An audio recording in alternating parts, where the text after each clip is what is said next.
దేవుడు మనిషికి ఇచ్చిన అత్యంత గొప్ప వరం. కృష్ణాన్ని యందు ప్రియ క్రైస్తవ సహోదరి సహోదరులారా, బైబిల్లో ఎన్నో గొప్ప సంఘటనలు ఉన్నాయి. దేవుడు సముద్రాన్ని చీల్చాడు, ఆకాశం నుంచి మన్నాను కూడా కురిపించాడు, చనిపోయిన వారిని బ్రతికించగలిగాడు.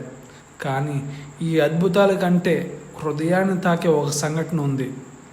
అది మొదటి రాజుల గ్రంథం 3వ అధ్యాయం 5వ వచనంలో కనిపిస్తూ ఉంటుంది. ఆ రాత్రి గిబియోన్లో దేవుడు సొలొమోనుకు ప్రత్యక్షమైన ఒక చిన్న వాక్యాన్ని చెప్పాడు. ఇది గమనించాల్సిన ఒక విషయం. ఆ వాక్యం ఏమిటంటే, నీకు ఏమి కావాలో అడుగు. ఎంత అద్భుతమైన వరం అంటే, ఇది కేవలం సొలొమోనుకు ఇచ్చిన అవకాశం మాత్రమే కాదు ప్రియ దేవుని బిడ్డలారా, ఇది దేవుని హృదయాన్ని తెలియజేసే ఆహ్వానం. ఒకసారి ఆలోచించండి. ఏంటంటే, ఆ రోజు రాత్రి దేవుడు మీ ముందు నిలబడి నీకు ఏం కావాలో అడుగు అని అడిగితే మీరేం అడుగుతారు? చాలామంది మాత్రమే ఏం అడుగుతామంటే, కొంతమంది అంటారు, ప్రభువా నాకు మంచి ఆరోగ్యం కావాలి, మరికొందరు మంచి ఉద్యోగం కావాలి, పిల్లలకు మంచి చదువు కావాలి, అప్పుల నుండి విముక్తి కావాలి, విదేశాలకు వెళ్ళే అవకాశం కావాలి. ఇవన్నీ మన జీవితానికి అవసరమైనవే. కానీ సొలొమోను ఇచ్చిన సమాధానం దేవుని హృదయాన్ని ఆనందపరిచింది. దేవుడు వరం ఇవ్వలేదు, ముందుగా మన హృదయాన్ని పరీక్షించాడు. దేవుడు సొలొమోను అడిగిన ప్రశ్న ఒక పరీక్ష. మనం ఏమి అడుగుతామో అది మన హృదయంలో ఏమి ఉందో వెల్లడిస్తుంది. యేసు చెప్పినట్లు, నీ ధనం ఎక్కడ ఉంటుందో నీ హృదయం కూడా అక్కడే ఉంటుంది. మత్తయి శుభవార్త 6వ అధ్యాయం 21వ వచనం చెబుతూ ఉంది. అలాగే నీ ప్రార్థన ఎక్కడ ఉందో అక్కడే నీ హృదయం కూడా ఉంటుంది. ప్రార్థన అనేది దేవునికి మన అవసరాలు జాబితా కాదు, ప్రార్థన మన హృదయానికి అర్థం. సొలొమోను ఏమి అడిగాడంటే, నాకు బంగారం ఇవ్వు, శత్రువును నాశనం చెయ్యి, నన్ను ప్రపంచంలో గొప్ప రాజుగా చెయ్యి. అతడు ఇలా అనలా.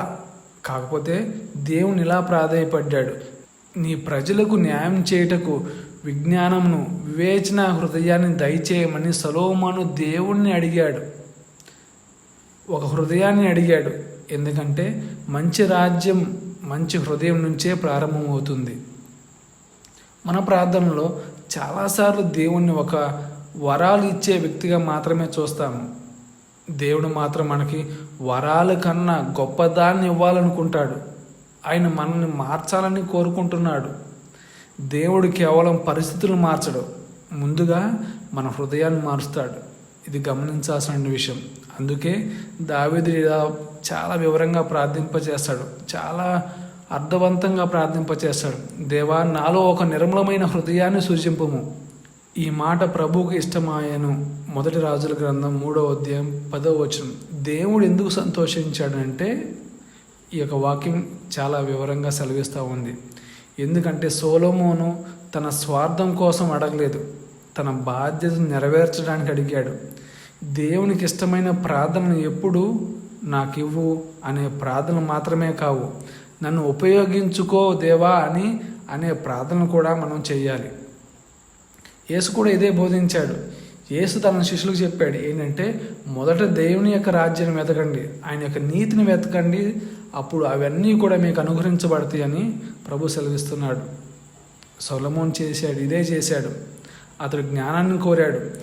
దేవుడు జ్ఞానంతో పాటు సంపదను, ఘనతను, గౌరవాన్ని కూడా ఇచ్చాడు. దేవుడు మొదట ఆయన్ని ఎంచుకునే వారికి అవసరమైన వాటిని కూడా సమకూరుస్తాడు. కృష్ణాన్ని యందు ప్రియ క్రైస్తవ సహోదరి సహోదరులారా, ఈ సమయానికి నాకు ఒక చిన్న కథ గుర్తు వస్తుంది.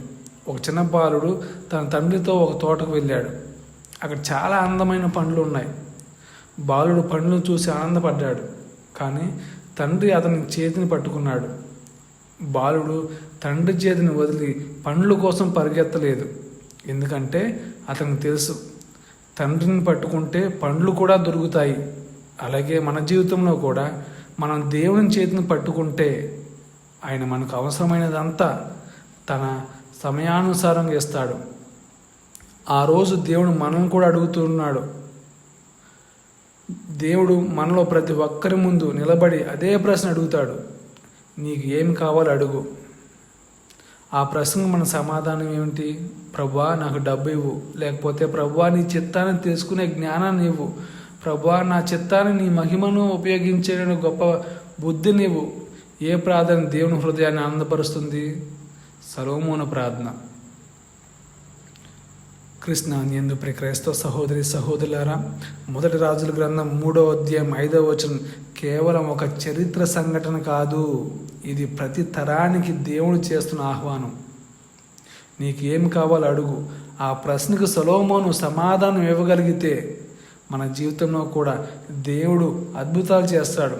ఈ పవిత్రమైన సమయాన్న మనమందరం కూడా ఒక చిన్న ప్రార్థన చేద్దాం. ప్రభువా, నశించిపోయే వస్తువుల కంటే నిలిచిపోయే నీ జ్ఞానాన్ని కోరే హృదయాన్ని నాకు అనుగ్రహించు. నా కోరికల కంటే నీ చిత్తాన్నే ప్రేమించే మనసు దేవా, నా జీవితాన్ని నీ మహిమకు ఉపయోగించు. మన నాథుడైన క్రీస్తు ద్వారా ఈ మనవి చేయుచున్నాము. ఆమేన్.